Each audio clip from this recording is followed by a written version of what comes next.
नमस्कार विद्यार्थी मित्रांनो, सद्यस्थितीत इयत्ता 11वी केंद्रीय ऑनलाईन प्रवेश प्रक्रिया राज्यातील मुंबई, पुणे, पिंपरी चिंचवड, अमरावती, नागपूर आणि नाशिक या महानगरपालिका क्षेत्रातील कनिष्ठ महाविद्यालयांसाठीच राबविण्यात येत होती. मात्र येत्या शैक्षणिक वर्ष 2025-26 पासून 11वी केंद्रीय ऑनलाईन प्रवेश प्रक्रिया राज्यभर राबवण्याचा निर्णय महाराष्ट्र शासनाच्या शालेय व क्रीडा विभागामार्फत निर्गमित करण्यात आलेल्या 25 फेब्रुवारी 2025 व 6 मे 2025 च्या GR नुसार घेण्यात आलेला आहे. या प्रवेश प्रक्रियेचा पहिला टप्पा 19 मे 2025 पासून विद्यार्थ्यांसाठी सुरू होत आहे. पहिल्या टप्प्यामध्ये विद्यार्थ्यांना 11वी ऑनलाईन प्रवेश प्रक्रियेसाठी रजिस्ट्रेशन करायचे आहे. 19 मे पासून ऑनलाईन रजिस्ट्रेशनची प्रक्रिया सुरू झाल्यानंतर रजिस्ट्रेशन कसे करावे यासाठीचा स्वतंत्र व्हिडिओ आपणास मिळेलच. तत्पूर्वी आपण पार्ट 1 किंवा रजिस्ट्रेशन प्रक्रियेसाठी विद्यार्थ्यांना कोणते कोणते डॉक्युमेंट लागणार आहेत याबाबतची माहिती आजच्या व्हिडिओतून घेऊयात. 11वी ऑनलाईन प्रवेश प्रक्रियेसंदर्भातील नवनवीन अपडेट मिळवण्यासाठी आपल्या एज्युइन्फो या YouTube चॅनलला आत्ता सबस्क्राईब करा. तसेच बेल आयकॉनवर क्लिक करा जेणेकरून 11वी प्रवेश प्रक्रियेसंदर्भातील आलेल्या नवीन व्हिडिओचे नोटिफिकेशन तुम्हाला लगेच मिळेल. तसेच आपल्या इतर मित्रमैत्रिणींपर्यंत हा व्हिडिओ नक्की शेअर करा, लाईक करा आणि तुमच्या काही अडचणी असतील तर कमेंट बॉक्समध्ये कमेंट करा. आपण त्यांना उत्तर देण्याचा नक्की प्रयत्न करू.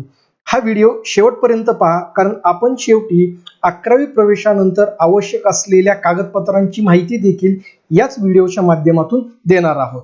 सर्वप्रथम आपण माहिती घेणार आहोत संविधानिक आरक्षणाविषयी. जे विद्यार्थी कॅटेगरीतील आहेत म्हणजेच SC, ST, VJ, NTB, NTC, NTD, OBC, SBC, SCBC म्हणजेच मराठा अशा कोणत्याही प्रवर्गातील असतील तर अशा सर्व विद्यार्थ्यांना शासनाने दिलेल्या संविधानिक आरक्षणाचा लाभ घेण्यासाठी विद्यार्थ्याचा स्वतःचा जातीचा दाखला असणे आवश्यक आहे.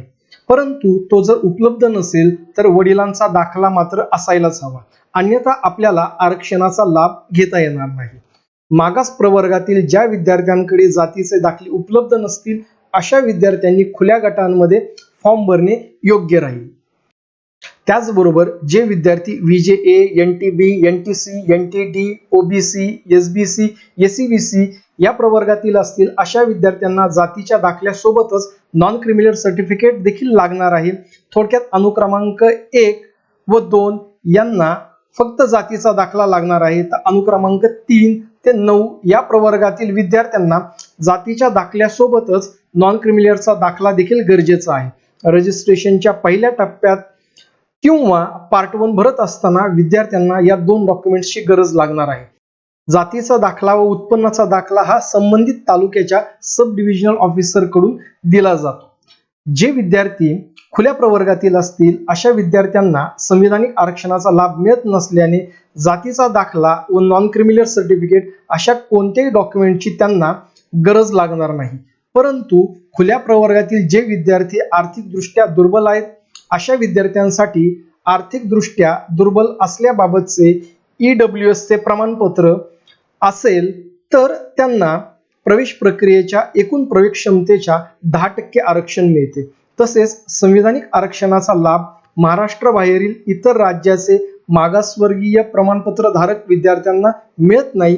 त्यामुळे जे विद्यार्थी महाराष्ट्राबाहेरील असतील अशा विद्यार्थ्यांना देखील जातीचा दाखला व नॉन क्रिमिनल दाखल्याची गरज लागणार नाही. संविधानिक आरक्षणासोबतच विद्यार्थ्यांना विशेष किंवा समांतर आरक्षणाचा देखील लाभ घेता येतो. समांतर आरक्षणामध्ये कोणत्या कोणत्या प्रकारचे आरक्षण मिळते याची माहिती घेऊया. पहिला प्रवर्ग आहे दिव्यांग किंवा अपंग विद्यार्थी. जे विद्यार्थी दिव्यांग आहेत अशा विद्यार्थ्यांना जिल्हा शल्य चिकित्सक यांचे 40% जास्त अपंगत्व असल्याबाबतचे प्रमाणपत्र सादर करावे लागते. दुसरा प्रवर्ग आहे प्रकल्पग्रस्त किंवा भूकंपग्रस्त. विद्यार्थ्यांचे कुटुंब प्रकल्पग्रस्त किंवा भूकंपग्रस्त असेल तर तसा दाखला संबंधित जिल्ह्याचे जिल्हाधिकारी किंवा जिल्हा पुनर्वसन अधिकारी यांनी दिलेला असावा, तरच संबंधित विद्यार्थी आरक्षणाचा लाभ घेऊ शकतो. तिसरा प्रवर्ग आहे बदली झालेले पालक. ज्या विद्यार्थ्यांच्या पालकांची बदली गेल्या वर्षी 1 ऑक्टोबर नंतर झालेली आहे अशा विद्यार्थ्यांना संबंधित विभागातील कॉलेजेसमध्ये प्रवेशासाठी आरक्षण मिळते. मात्र त्यासाठी पालकांच्या बदलीच्या आदेशाची प्रत सादर करावी लागते. चौथा प्रवर्ग आहे आजी किंवा माजी सैनिकांचे पाल्य. सध्या सेवेत असलेल्या किंवा सेवेतून निवृत्त झालेल्या सैनिकांच्या पाल्यांसाठी देखील समांतर आरक्षणाअंतर्गत काही जागा राखीव ठेवण्यात आलेल्या असतात. त्यासाठी संबंधित विद्यार्थ्यांचे पालक सेवेत असतील तर सेवेत असल्याचा दाखला किंवा जर ते निवृत्त झाले असतील तर तसे जिल्हा सैनिक बोर्डाचे प्रमाणपत्र सादर करावे लागते. पाचवा प्रवर्ग आहे स्वातंत्र्य सैनिकांचे पाल्य. स्वातंत्र्य सैनिकांचे पाल्य म्हणून इयत्ता 11वी प्रवेशासाठी आरक्षणाचा लाभ घेताना संबंधित जिल्ह्याचे जिल्हाधिकाऱ्यांचे प्रमाणपत्र आवश्यक असते. सहावा प्रवर्ग आहे खेळाडू.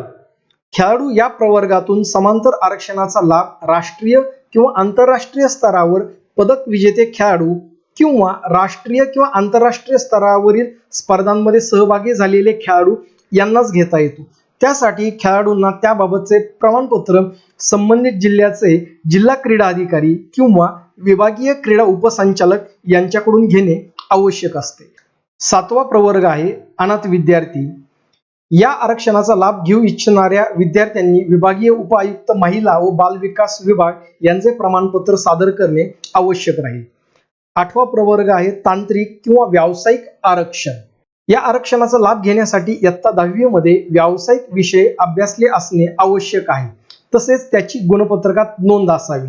याशिवाय वेगळ्या दाखल्याची गरज लागत नाही. विद्यार्थी मित्रांनो, तुम्ही ज्या वेळेस जातीचा दाखला, नॉन क्रिमिलियर दाखला मिळवण्याचा प्रयत्न करता त्याच वेळेस age, nationality and domicile certificate देखील काढून ठेवा, ज्याचा उपयोग तुम्हाला 11वी प्रवेशानंतर महाडीबीटीचे स्कॉलरशिपचे फॉर्म भरताना होतो. हे डोमेसाईल सर्टिफिकेट तालुक्याच्या ठिकाणावरून एक्झिक्युटिव्ह मॅजिस्ट्रेट ऑफिसर यांच्या मार्फत दिले जाते. आपल्याला वरील सर्व कागदपत्रे तालुक्याच्या ठिकाणावरून तहसील ऑफिस किंवा सब डिव्हिजनल ऑफिस येथून मिळू शकतात. तसेच आपण ऑनलाईन पद्धतीने महा ई सेवा केंद्रामार्फत देखील ही विविध कागदपत्रे मिळवू शकतो. आजचा व्हिडिओ तुम्हाला कसा वाटला हे नक्की कमेंट बॉक्समध्ये आम्हाला कळवा.